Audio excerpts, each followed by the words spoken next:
प्रेम यानी स्नेह, लगाव, चाहत, अनेक नाम हैं इस भावना के। हम सब किसी ना किसी से प्रेम करते हैं। माता पिता से, प्रेयसी से या पत्नी से, संतानों से, परिवार या मित्रों से। माता पिता से हमें सुरक्षा प्राप्त होती है, पत्नी या प्रेयसी से आधार प्राप्त होता है, संतानों से अभिमान और परिवार तथा मित्रों से संतोष मिलता है। अर्थात जीवन में सारे सुखों का अनुभव हमें प्रेम से ही प्राप्त होता है। और फिर भी वही प्रेम का संबंध सदा दुख का कारण बन जाता है। ऐसा क्यों होता है? प्रेम का स्वाद भी कभी मीठा तो कभी कड़वा क्यों लगता है? क्या हम वास्तव में प्रेम को समझ ही नहीं पाते? इसे समझने के लिए हमें स्मरण करना होगा प्रेम या चाहत के अनुभव का। क्या विचार चलते हैं हमारे मन में जब हम किसी से प्रेम करते हैं?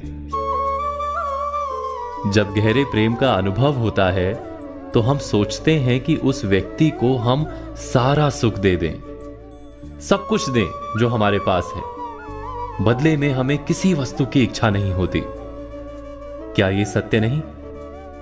जब हम किसी को चाहते हैं तब हम उससे कुछ नहीं चाहते। प्रेम वास्तव में उस संबंध को कहा जाता है जिस संबंध से हमें कोई आशा, कोई चाह, कोई मांग ना हो। जैसे ही कोई मांग मन में प्रवेश करती है, वैसे ही प्रेम हृदय से विलुप्त हो जाता है, चला जाता है।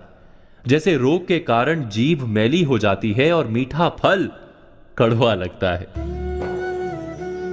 आशा, इच्छा, चाह या मांग, इन सब के कारण मन को मैला कर देते हैं और मीठा प्रतीत होने वाला प्रेम भी कड़वा बन जाता है। अर्थात प्रेम उस संबंध का नाम है जिसमें कोई मांग नहीं। प्रेम की बात करते ही साथ विचार आता है घृणा का। घृणा का अनुभव किसने नहीं किया?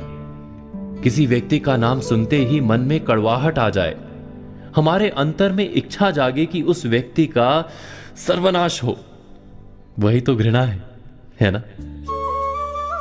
उसी व्यक्ति ने हमारे प्रेम को ठुकराया, हमारी कोई संपत्ति चुराई अथवा कारोबार में हमें धोखा दिया। ऐसे कई कारण भी हम सोच लेते हैं। लेकिन क्या वास्तव में किसी के कार्य का हमारी घृणा से कोई संबंध है? विचार कीजिए। एक धर्म के मानने वालों को दूसरे धर्म के मानने वालों के प्रति घृणा होती है। वहां तो किसी ने दूसरे को सीधा नुकसान नहीं पहुंचाया। हमारे मन में किसी के लिए घृणा क्यों जन्म लेती है? क्या इसका संबंध किसी के कार्य से है या सिर्फ हमारे मन से है? विश्व के सारे धर्म तो प्रेम और शांति का संदेश देते हैं, है ना?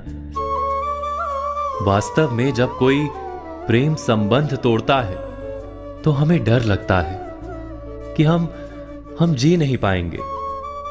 कोई कारोबार में धोखा देता है तब हमें डर लगता है कि हम गरीब हो जाएंगे। किसी दूसरे धर्म के मानने वाले को जब मिलते हैं तो हमें भय लगता है कि हमारी श्रद्धा डगमगा ना जाए। अर्थात हमारी घृणा का संबंध किसी की मान्यता अथवा कार्य से नहीं जुड़ा है, वो केवल हमारे हृदय के भय अथवा डर से जुड़ा है। जिसके हृदय से डर चला जाता है, जो पूरी तरह निर्भय हो जाता है, वो किसी से भी घृणा कर ही नहीं सकता। और डर के पार जाना अनिवार्य है, क्योंकि डर वो दीमक है जो मनुष्य की आत्मा को खा जाता है। इस सब पर आप चिंतन, मनन, विचार अवश्य कीजिए।